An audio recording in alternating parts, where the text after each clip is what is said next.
욥기 23장 10절 말씀에 오직 그가 아시나니라고 하는, 또 오직이라고 하는 단어는 사실은 개역 한글 성경에는 나와 있는데 그 개역 개정판에는 오직이라고 하는 단어가 사실 없습니다. 그래서 우리가 성경적인 의미를 좀 더 살리기 위해서 이제 오직 그가 아시나니 이렇게 제목을 잡아봤습니다. 안다라고 하는 것은 무엇을 의미하냐면, 소아시아에 보면 주님께서 7교회를 아신다, 내가 너희 행위를 알고 너희의 지난 그 믿음을 보았고, 이런 말씀이 나옵니다. 그래서 안다라고 하는 그 단어는 무슨 의미가 있느냐라고 하면 보상이 함께 따르는 단어다라고 하는 겁니다. 보상과 징벌이 함께 따르는 단어입니다. 그래서 선을 선택한 자들에게는 긍정적인 삭을 주시마는 악을 선택한 자들에게는 부정적인 삭이 주어진다라고 하는 그런 의미가 안다라고 하는 것에 포함이 되어 있습니다. 우리가 아는 히브리인들은 하나님을 인격적인 분으로 이렇게 인식을 했습니다. 그래서 하나님이 어떤 분이냐, 보고 듣고 알고 계시는 분이다, 인격적으로. 그래서 모든 것을 다 보시고 모든 것을 다 들으시고 모든 것을 다 알고 계시다. 하나님은 인격적으로 하나님을 대하는 겁니다. 하나님이 인격적으로 대한다라고 하는 말은 우리가 사용하는 다른 단어를 표현한다라고 하면 하나님을 경외한다라고 하는 것과 똑같다라고 하는 것입니다. 우리가 하나님을 경외한다라고 하면 뭐 두려운 마음을 가지고 가까이 가지도 못하고 하는 그러한 어떤 거리감을 두고 마음에 어떤 두려움을 갖고 있는 그런 모습이 하나님을 경외하는 거다라고 하는 것이 아니다라고 하는 것이죠. 하나님께서 모든 것을 다 지금 나에 대한 모든 것을 알고 있는 분보다 내가 더 두려운 것이 뭐가 있겠습니까? 그죠? 나의 모든 정말 마음속에 생각하는 것까지 다 보시고 아시고 들으시고 그것을 다 알고 계시는 그분 앞에 우리가 얼마나 두렵습니까? 그래서 그런 모든 것을 다 보고 듣고 알고 계시는 하나님을 의식하며 살아가는 것이 바로 하나님을 경외하는 사람이다라고 하는 것입니다. 우리는 등을 돌리면서, 그죠, 손바닥을 뒤집으면서 이쪽에서는 이런 모습과 또 다른 모습을 나타낼 수가 있습니다. 근데 그 한쪽 면을 바라보는 사람은 사실은 그 사람에 대해서 온전히 알지를 못하죠. 다 그런 쪽인가 보다, 그렇게 생각을 합니다. 하나님께서는 그 모든 것을 다 보고 계시다는 거예요. 어떻게 등을 돌리고 손바닥을 뒤집는지를 다 아시고 계시고, 다 보고 계셨고, 다 듣고 계시고, 다 알고 계신다. 그래서 우리가 하나님을 경외하는 삶을 산다라고 하면 우리의 세상 속에서의 삶이 바뀔 수밖에 없습니다. 우리가 다른 사람에게는 거짓말을 칠 수 있어.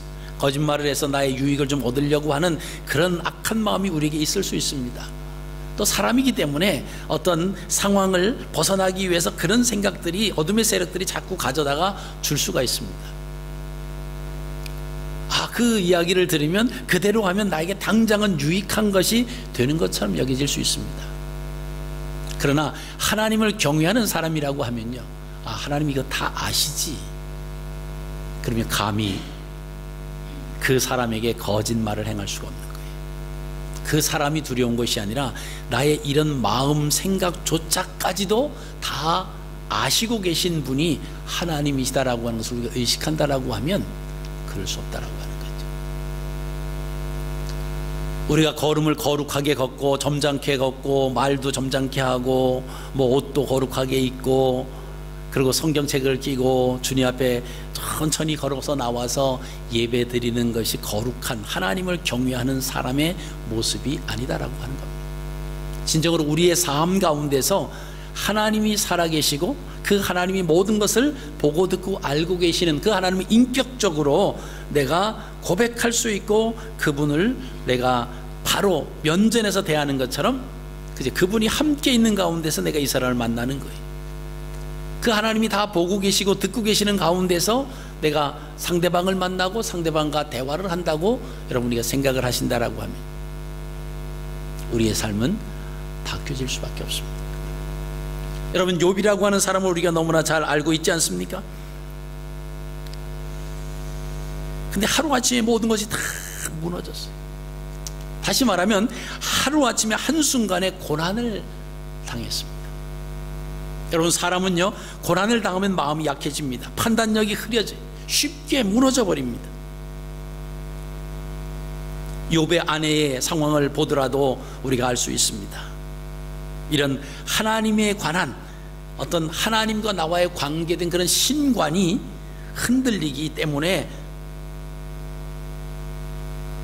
하나님께서 모든 것을 다 보고 듣고 알고 계신다라고 하는 그 사실을 의식하지 못하기 때문에 이제 거기에서 편법이 나옵니다. 거짓도 나오고요, 속이고 사기치고 막 안 그런 것처럼 양의 탈을 쓰고 막 그렇게 웃으면서 다가서는 거예요. 여러분, 그래서 우리가 사람은 속여서 어떤 것을 얻는다라고 할지라도 여러분, 거기에 대한 책임, 거기에 대한 모든 것을 지금 알고 계신 분이 하나님이시잖아요. 우리는 어차피 하나님 앞에 마지막 때는 하나님 앞에 서야 돼요. 그런 모습을 우리가 기억한다라고 하는 것은요, 바로 하나님을 두려워하는 거예요. 하나님을 경외하는 것입니다. 그런 삶을 살아가면요, 그 사람은 어느 곳에 있든지 누구를 만나든지 어떤 일을 행하든지 이게 흐트러짐이 없습니다. 이랬다 저랬다 그러지 않아요. 동일한 그런 삶을 살아간다라고 하는 것입니다. 오늘 본문에 등장하는 욥이라고 하는 그 이름의 의미는요, 원한다라고 하는 뜻을 가지고 있습니다. 욥의 이름을 통해서, 욥의 삶을 통해서 알 수 있는 정보가 있는데요, 하나님은 무엇을 원하시는가, 그리고 사단은 무엇을 원하는가, 사람은 무엇을 원하는가, 이 물음에 대해서 사실 욥기에서 해답을 제시하고 있습니다. 하나님이 원하시는 것, 사단이 원하는 것, 인간이 원하는 것. 여러분, 우리 사람은요, 우리 스스로 뭐를 하기는 부족한 존재입니다. 그래서 하나님이 원하시는 그 뜻을 내가 따라가느냐라고 하면 하나님의 뜻에 순종하며 갈 수 있습니다. 그러나 사단이 원하는 뜻에 내가 쫓아가면 사단이 원하는 대로 내가 끌려갈 수밖에 없는 존재라고 하는 거예요. 그래서 우리가 어느 편에 서느냐라고 하는 것이 중요합니다. 오늘 욥기 23장 말씀을 쭉 읽어보시면요, 욥이 지금 고난을 당했습니다. 어려움을 당했습니다. 근데 친구들이 와서 지금 욥하고 계속 논쟁을 벌이고 있습니다. 여러분, 이 온 친구들은요, 욥을 위해서 왔어요. 그 멀리서 욥이 지금 고난을 당하고 하루아침에 동방에서 가장 컸던 자가 하루아침에 정말 알거지가 된 그 상황, 그리고 거기에 또 몸에 그 헌대까지, 병까지 얻어있는 그 상황을 듣고는 욥을 찾아왔습니다. 욥을 찾아와서 이야기를 하는 거예요. 율법의 기준을 대가지고 얘기합니다. 하나님이 너를 이렇게 하실 때는 하나님의 이유가 있을 것이다. 그 이유를 무엇으로 갖다 재냐면 네가 죄를 졌기 때문에 그렇다. 그러니까 빨리 회개하고 돌아서라. 그래야 하나님이 더 큰 재앙을 내리지 아니하시고 돌이켜서서 너를 다시 맞아 주시지 않겠느냐라고 하는 그런 이야기를 계속합니다. 욥은요, 그것을 열심히 변명을 해요. 변호를 합니다. 그래도 이게 통하지 않아요. 내가 앞으로 가도 하나님이 보이지 않고 뒤로 가도 좌로 가도 우로 가도 하나님 보이지 않는데 이런 상황을 내가 어떻게 설명하고 어떻게 이야기, 어느 누구도 알아주지 않습니다. 자기를 위해서 온 친구들조차도 인정해 주지 않아요. 그리고 자기가 지금까지 어떻게 살아왔다라고 하는 그것을 누구보다 더 잘 알고 있는 아내마저도 인정해 주지 않습니다.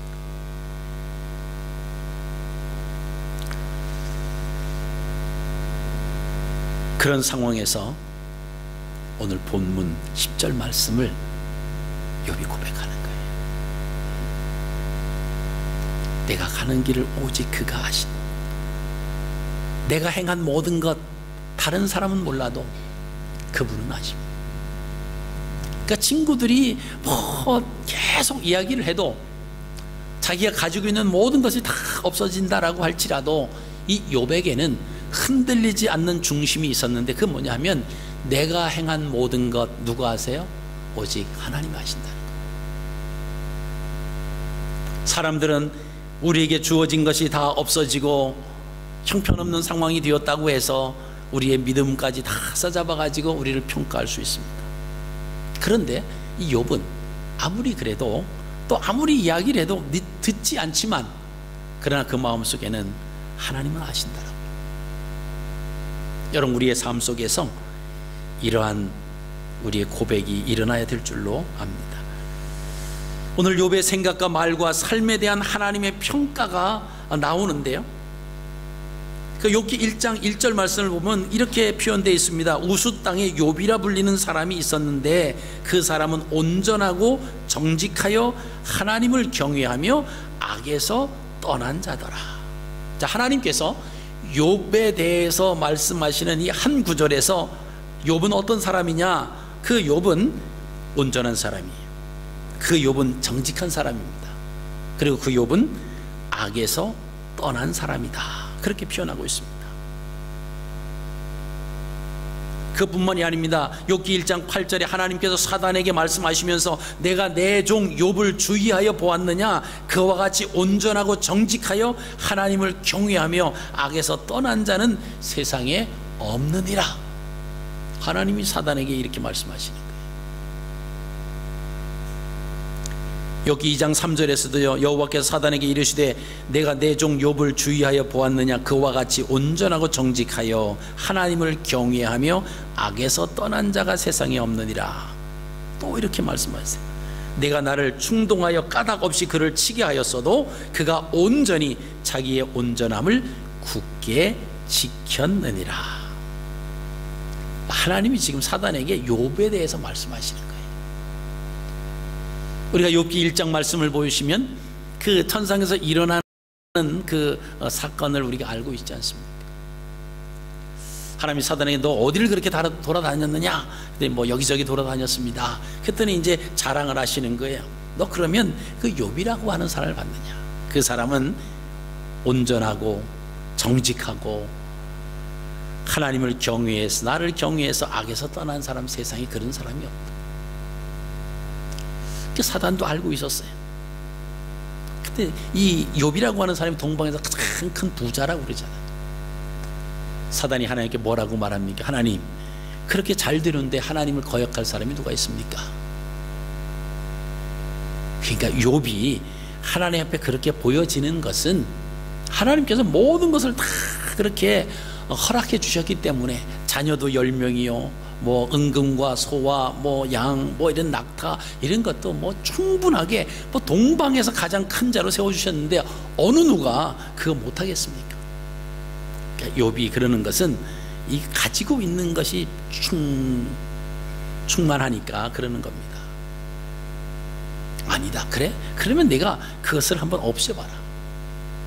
그래서 이 사단이 하나님의 그 허락을 받고는 와서 욥에게 연관되어 있는 세상에서 말하는 그 복이라고 하는 그것을 다 하루아침에 10명의 자녀들이 다 집에, 큰 아들의 집에, 맏아들 집에 모여서 잔치를 벌이다가 그 기둥이 무너지는 바람에 다 압살을 당했습니다. 여러분, 자녀 한 명을 잃어버린다라고 해도 얼마나 그 아픕니까마는 그 10명이 한순간에 다 죽었습니다.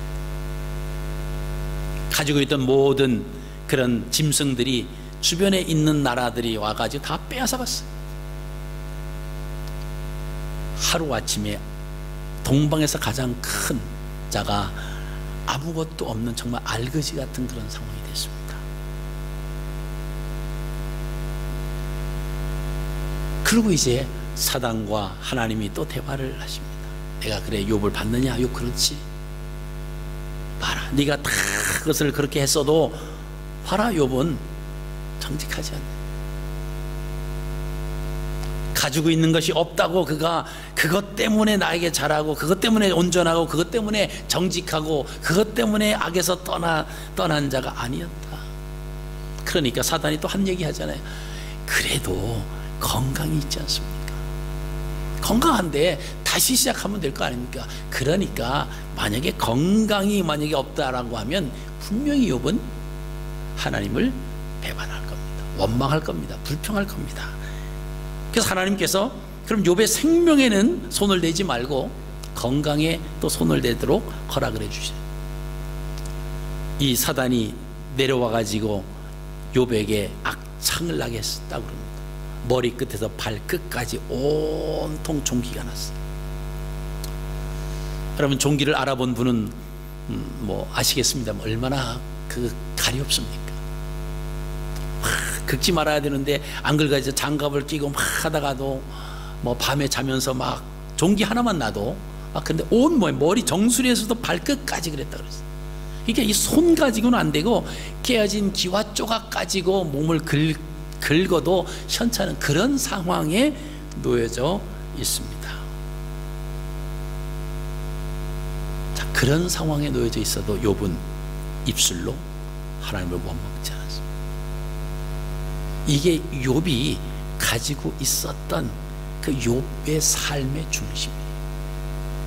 내가 가지고 있는 것 때문에 하나님께 더 잘하고, 가지고 있는 것이 없다고 해서 하나님 앞에 못하고, 내가 건강이 있다고 해서 하나님 앞에 충실하고, 건강이 좀 없다고 해서 하나님 앞에 못하고, 이게 기준이 되지 않았습니다.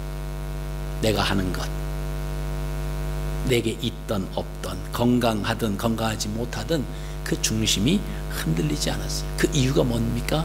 하나님을 하나님으로, 나의 모든 것을 아시는 분으로 알았다라고 하는 것입니다.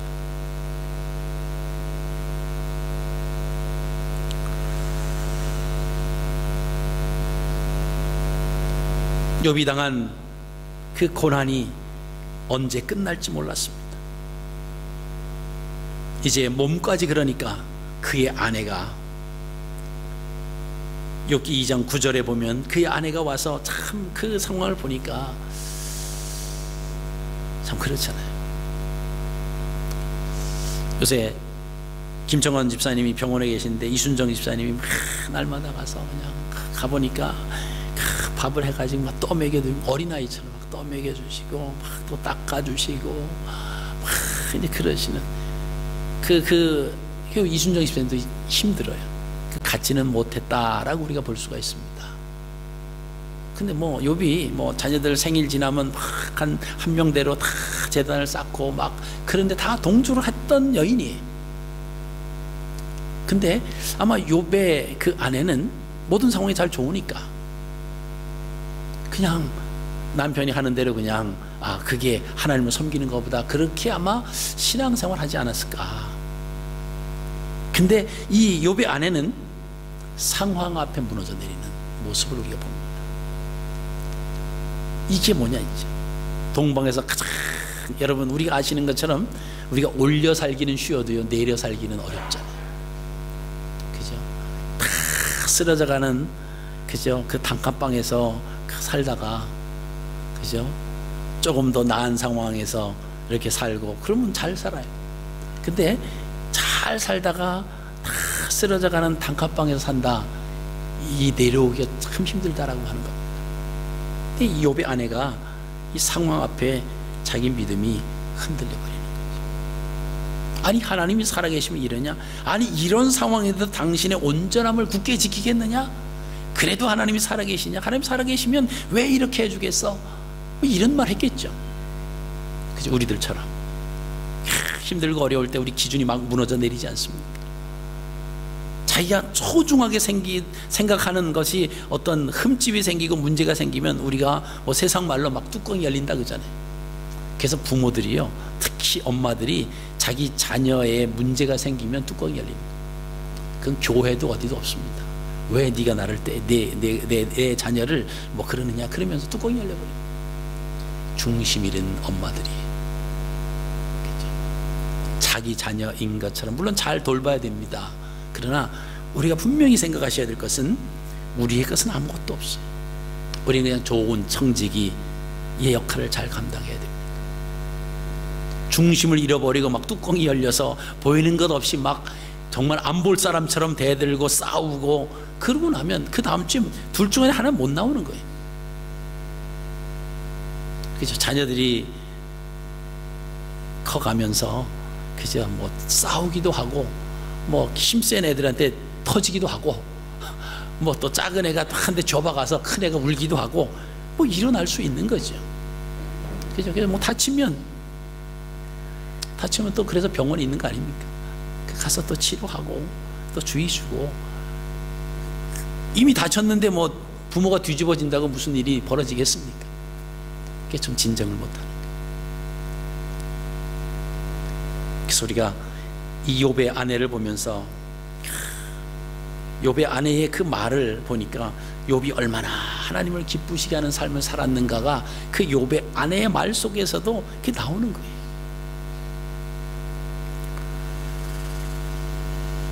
여러분, 우리가 판단, 우리의 상황 판단이 잘 안 될 때가 있어요. 자신의 건강을 잃으면 더 그러고요, 자녀나 소중하게 여겼던 것에 어떤 데미지가 입으면 더 그렇습니다. 그럼 그럴 때 중심을 잡아요.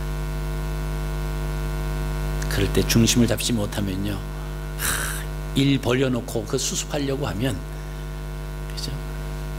그리고 내가 미안해, 내가 참 그 당황해서 이 자녀 때문에, 이 일 때문에 너무 내가 그래서 그랬다, 미안하다, 이러면 또 문제가 해결되는데 또 자존심은 있어가지고 그렇게 안 해요.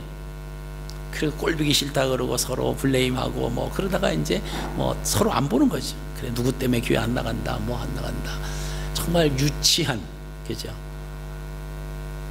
유치원생들이 하는 그런 모습을 어른들이 해서 그럴 때 하는 말이 유치하다는 거죠. 유치하다. 너무 어린 아이와 같은 생각, 아이와 같은 행동을 한다라고 하는 것입니다. 여러분, 이런 상황 속에서 오늘 10절에 그러나 내가 가는 길을 그가 아시나니 그가 나를 단련하신 후에 내가 순금같이 되어서 나오리라. 여러분, 이것이 욥의 고백이었습니다. 모든 것을 다 잃어버렸습니다. 아내마저도 돌아선 상황입니다. 숨이 막히는 고난 속에서 하나님의 말씀을 붙잡습니다. 하나님을 붙잡아요. 오직 그가 아신다. 하나님께 인정받았던 욥의 신앙의 세 가지로 우리가 볼 수가 있습니다. 첫째는 욥은 자신이 당하고 있는 고난을 어떻게 했어요? 누가 안다 그랬습니까? 하나님이 아신다, 이렇게 생각했어요. 내가 가는 길을 그가 아시나니, 그죠? 오직 그가 아신다라고 하는 것. 그러니까 이 욥이 자기가 가는 길을 하나님이 아시기 때문에 이 표현은 평소에서의 삶도 한 발짝 한 발짝 움직이는 그런 삶의 모든 것을 하나님이 아신다라고 하는 그 마음을 가지고 살았던 사람이다라고 하는 거예요. 눈앞에 우리를 유혹하는 것이 보여도 그것만 바라보는 것이 아니라 하나님이 이 상황 속에서 나의 모든 것을 지금 보고 계시고 듣고 계시고 아시고 계신 분이다라고 하는 것을 알고 있기 때문에 눈에 보이는 것 때문에 쉽게 중심을 잃어버리지 않았다라고 하는 것을 보게 됩니다. 그의 아내가 뭐라고 말합니까? 당신이 이래도 온전함을 굳게 지키겠느냐? 하나님을 욕하고 죽어라. 그랬을 때 욥이 이렇게 대답합니다. 욥기 2장 10절에 그가 이르되 그대의 말이 한 어리석은 여자의 말 같도다. 우리가 하나님께 복을 받았은즉 화도 받지 아니하겠느냐 하고 이 모든 일에 욥이 입술로 범죄하지 아니하니라. 그렇죠? 그대의 말이 한 어리석은 여자의 말 같도다. 어리석다라고 하는 것은 무엇을 말합니까? 눈에 보이는 것, 그죠? 어린아이처럼 사탕 하나 주면 좋다고 헤헤거리고 사탕 하나 뺏으면 그 왜 뺏었냐고 울고불고 난리를 치는 것이 어린아이의 마음이잖아요. 어리석은 거예요. 욥이 말했잖아요. 우리가 하나님께 복을 받았다라고 하면 이 화를 하나님이 내리셨다라고 하면 우리가 그것도 당연히 받아야 되지 않겠느냐. 그러니까 그렇죠. 주신 이도 여호와요 취하신 이도 여호와, 이 고백을 하지 않습니까? 근데 우리는요, 뭐 가지고 있으면 내가 열심히 일해 가지고 내가 얻은 것처럼 그러면서 움켜잡기 시작. 근데 움켜잡으면 잡을수록 없어진다라고 하는, 이게 성경적 진리예요. 여러분 밖에 성경에 있잖아요. 과도히 아껴도 가난하게 진다. 그것을 하나님이 주신 것을 잘 관리하면서, 그렇다고 허랑방탕 막 흥청망청 쓰면 안 되죠. 잘 관리하면서 쓸 때 쓰고 잘 이렇게 하는 청지 역할을 잘 감당하면, 그래서 쓰고 빌려주고 구워주고 하면 그것이 더욱 풍성해지는 것이 하나님의 역사다라고 하는 거예요. 근데 눈앞에 보이는 그것만 얻으려고 하면 오늘 욥이 아내에게 말한 것처럼 어리석은 여자의 말 같도다라고 하는 것이죠. 하나님께로부터 욥이 인정받은 두 번째 그 신앙은 뭐냐면요, 자신이 당하는 고난을 하나님이 자신을 단련시키시는 것이다, 이렇게 생각했어요. 그가 나를 단련하신 후에는, 이렇게 고백합니다. 여러분, 어려운 고난을 좋아하는 사람은 누가 있겠습니까? 아무도 없죠. 근데 이 고난 자체도 하나님의 허락하에 온다라고 하는 하나님의 주권을 인정했다라고 하는 겁니다. 그렇다라고 하면 이 일을 통해서 내가 어려움을 당하고 있는 것은 하나님이 나를 연단하시는 거다, 그 고백을 했습니다. 오히려 이번 기회에 하나님 앞에 다시 한번 인정받을 수 있는 그 기회가 됐다, 이런 고백이에요. 자, 세 번째는요, 욥이 자신이 당하는 고난을 원망과 불평으로 생각하지 않고요, 유익으로 생각했습니다. 어때요? 내가 순금같이 되어서 나올 것이다. 이것이 원망의 결과가 아니라 나를 순금, 불순물이 하나도 없는 그런 순금이 되어서 나올 것이다. 여러분, 고난을 좋아하는 사람은 누가 있겠습니까? 모두가 다 꽃길을 걷고 싶어하는 거예요. 그리스도인들이 당하는 고난과 비그리스도인들이 당하는 고난은 그래서 차이가 있는 거예요. 고난 자체만 보고 그거 가지고 원망하고 불평한다라고 하면요, 그리스도인이 아니에요. 비그리스도인과 다를 바가 없다라고 하는 것입니다. 여러분, 그리스도인이 당하는 고난은 연단이다라고 하는 겁니다. 순금같이 만들기 위한 과정입니다. 더 아름답게 만들기 위한 기회다라고 하는 것입니다. 왜요? 하나님의 주권 속에 우리가 살아가고 있기 때문에, 내가 사는 것도, 내가 죽는 것도, 내가 가는 것도, 멈춰 서는 것도 하나님의 주권 속에 있습니다 라고 하는 것을 우리가 의식하면서 확신하면서 살아가고 있기 때문에 그 모든 것이 하나님의 주권 속에 있는, 그 말은 내가 어려움과 고난을 당한다라고 할지라도 하나님께서는 이 고난을 통해서 다시금 나를 기쁘게 웃을 수 있게 만드실 수 있는 전능하신 하나님이다 라고 하는 것을 믿는 거예요. 당장 처해져 있는 상황 때문에 우리가 울고 불고 하는 것이 아니다라고 하는 것입니다. 여러분, 시편 기자도 고난을 통해서 우리가 얻는 유익이 있다, 그렇게 표현합니다. 그 유익이, 첫 번째는 고난은 자신에게 유익을 가져다 준다. 시편 119편 67절입니다. 고난 당하기 전에는 내가 그릇 행하였더니 이제는 주의 말씀을 지키나이다. 자, 고난 당하기 전에는 내가 어떻게 해요? 그릇 행했어요. 하나님 말씀대로 행하지 않았습니다. 그런데 이제는 주의 말씀을 지킵니다. 여러분, 이런 상황 때문에 예수님을 인격적으로 만나고 신앙 안에서 머물러 있는 사람들이 많이 있습니다. 여러분, 어린아이들에게, 우리의 자녀들에게 자유를 준다고 생각해 보세요. 학교 가든지 안 가든지 너의 자유. 학교 갔다 와서 놀든지 공부하든지 게임을 하든지 잠자든지 너의 자유. 나는 너를 인격적으로 대하기 때문에, 너도 인격체이기 때문에 엄마 아빠는 너에게 자유를 주노라. 내가 알아서 잘해라. 그 아이가 참 훌륭한 아이로 자랄까요? 훌륭한 아이로 자라겠습니까? 갔다 오자마자 게임하기를 원하고 놀기를 원하고 공부하기를 원하는 그 퍼센테이지를 따지면 거의 없을 거예요. 학교 가기 싫어? 네 맘대로 해. 늦잠 자고 싶어? 네 맘대로 자. 만약에 그런 자유를 준다라고 하면 어떤 현상이 일어나겠습니까? 뭐 그래서 뭐 가고 싶으면 가고 안 가고 안 가고 공부하고 싶으면 하고 안 하면 뭐 그런 일이 일어나겠죠. 근데 나중에 결과적으로 보면 같은 연배들보다는 상당히 아마 뒤처질 거예요. 지식적으로도 그렇고 뭐 여러 가지로 뒤처질 거예요. 부모들은 그것을 알기 때문에 자녀들이 더 조금이라도 더 자는 것을 원하지만 그 깨워가지고 세수시켜서 밥 먹여서 가방 매서 학교로 보내는 거예요. 날이 춥거나 덥거나 비가 오거나 보내는 겁니다. 그리고 또 끝나고 오면 얼마나 또 놀고 싶겠어요. 그래서 또 공부를 먼저 시키는 거예요. 그래서 과외도 시키고 뭐 음악도 뭐 악기도 가르치고 막 이렇게 하는 이유가 뭡니까? 그 아이를 사람답게 만들기 위해서. 그냥 내버려두면요 자기 마음대로 하는 거예요. 때로는 그죠, 벌도 세우고요, 체벌도 가하고 막 그러면서 이 아이가 왜 우리 엄마는 계몽가, 우리 아빠는 나를 어서 낳지 않았는가 뭐 이러면서 그런 과정을 지나지만 그 과정을 지나고 나중에 나면 이 아이가 반듯하게 사회 속에서 자라날 수 있는 거죠. 여러분 저절로 되는 게 아니에요.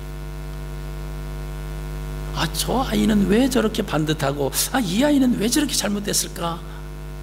여러분 그런 훈련 과정이 없었다는 거예요. 어린아이가 자랄 때 기죽이지 않는다고 오냐 하면요 얘가 제멋대로 해요. 버릇도 없고요, 어른 봐도 인사도 안 하고요, 예의도 없고요. 여러분 그 아이가 계속 커 보십시오. 인격적으로 사람을 대화할 수 있을까요? 그러지 못해요. 여러분 우리 신앙도 마찬가지입니다. 오늘 시편 기자가 고백합니다. 고난을 통해서 그 고난이 오히려 자신에게 유익을 가져준다는 거예요. 우리가 흔히 그런 말 하잖아요. 배부르고 등 따뜻하면 다른 생각한다. 그렇죠?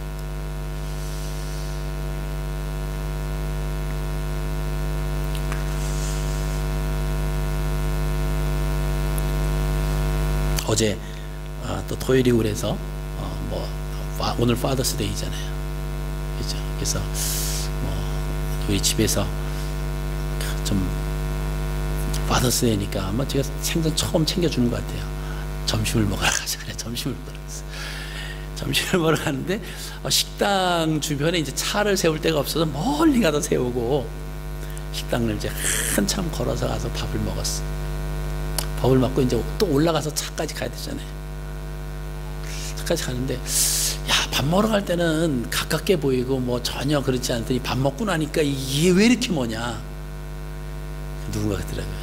배부르면 딴 생각하는 거다고. 배부르면 이제 모르는 거예요. 빨리 가서 밥 먹자. 그래서 어제 제가 늦게 먹었다 그랬잖아요. 3시에 밥을 먹었어요. 그래서 늦게 먹으니까 오늘 배고파요. 그래서 막 내려가서 뭐 식당을 찾아가는 게 뭐 별로 그런 거 없이 그냥 찾아가서 먹었단 말이죠. 이제 배가 부르게 먹고 나서 그 차 있는데 또 차 있는 데가 또 올라가는 길이었어요. 왜 이렇게 뭐냐? 그럼 이게 뭐죠? 이게 우리의 모습이에요. 우리의 모습. 배부르고 문제 없으면 더 잘할 것 같죠? 그렇지 않습니다. 그래서 적당한 어려움이 있어야 그래서 우리가 하나님 앞에 더 무릎을 꿇는 거지. 하나님 모든 거 다 완벽하게 해주신다. 여러분 조심해야 돼요. 그렇게 되면 우리가 교만해질 가능성이 훨씬 높거든요.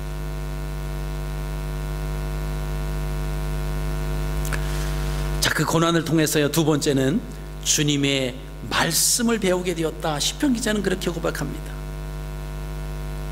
시편 119편 71절 고난당한 것이 내게 유익이라 이로 말미암아 내가 주의 율례를 배우게 되었나이다.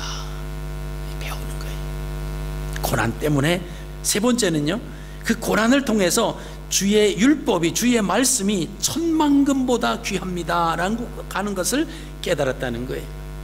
역시 시편 119편 72절 말씀, 주의 입의 법이 내게는 천천금보다 좋으나이다. 여러분 이 고백이 어떻게 해서 나온다고요? 고난 당한 다음에, 고난을 통해서 이런 고백이 나온다라고 하는 것입니다. 고난 당한 것이 내게 유익이라 이로 말미암아 내가 주의 율례를 배우게 되었나이다. 그럼 이 고백, 이 진리입니다. 우리의 삶을 한번 뒤돌아보세요. 내가 지금 하나님 앞에 열심히 하나님 앞에 매달리고 있다라고 하면 뭔가 지금 고난이 있어요. 근데 뭐 별로 그러지 않고 그냥 편안하게 간다라고 한다라고 하면 되게 별 어려움이 없고 고난이 없습니다. 그냥 그럭저럭 가는 거예요. 그러니까 내가 매달리지 않는 거거든요. 여러분, 우리의 현 주소가 지금 어디에 있나 한번 보십시오.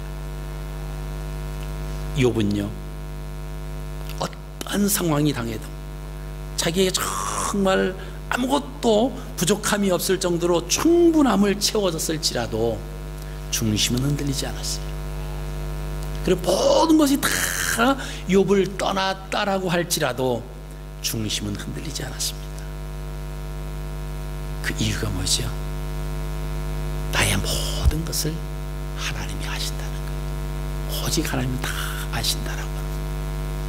여러분, 길을 가다가 경찰이 저 앞에서 걸어오면 어떤 사람은 골목으로 쑥 들어가 버려요. 어떤 사람은 그냥 그 경찰이 오는 길을 마주해서 쭉 걸어갑니다. 왜 그럴까요? 내가 경찰 앞에 떳떳하면 경찰을 피할 이유가 하나도 없어. 내가 하나님 앞에 온전한 마음을 가지고 살았다라고 하면 어려운 일이 오더라도 흔들릴 이유가 없다라고 하는 겁니다.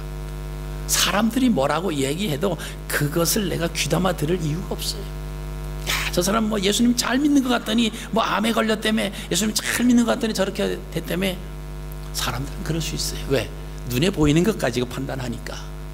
근데 우리 자신들이 하나님 앞에 하나님이 다 아신다, 내가 그런 마음 가지고 살지 않았다는 거, 그렇다라고 하면요, 흔들리지 않습니다. 잘 살고 못 살고, 큰 집에 살고 그렇지 못한 가난한 집에, 건강한 몸으로 살든 병든 몸으로 살든 그게 중심이 아니에요. 내가 사회적으로 어떤 지위를 얻었든 그렇지 못하든 그것도 문제가 되지 않습니다. 그죠? 오직 내가 가는 길을 그가 아시는 거예요. 그죠? 그분이 아셔서 오히려 내가 환난을 통해서 하나님의 진리를 발견하게 되고 그 말씀을 지키게 되고 내가 어떻게 살아가야 되는 그 사실을 알 수 있다라고 하는 것입니다. 말씀을 정리합니다. 우리 모두는 오늘도 각자 나름대로 길을 갑니다. 그 길이 선을 선택한 길이기를 축복합니다. 이 땅에 사는 날 동안 경험하는 크고 작은 일들, 고난이 닥칠 때 우리들이 생각해야 할 것은 다른 것 아닙니다. 하나님의 말씀을 줄줄줄 외운다, 그게 중요한 게 아니에요.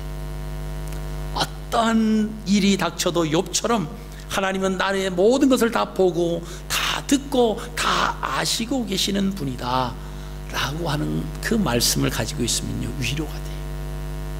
누가 뭐라 그래, 그분이 아시니까, 하나님 다 아시니까.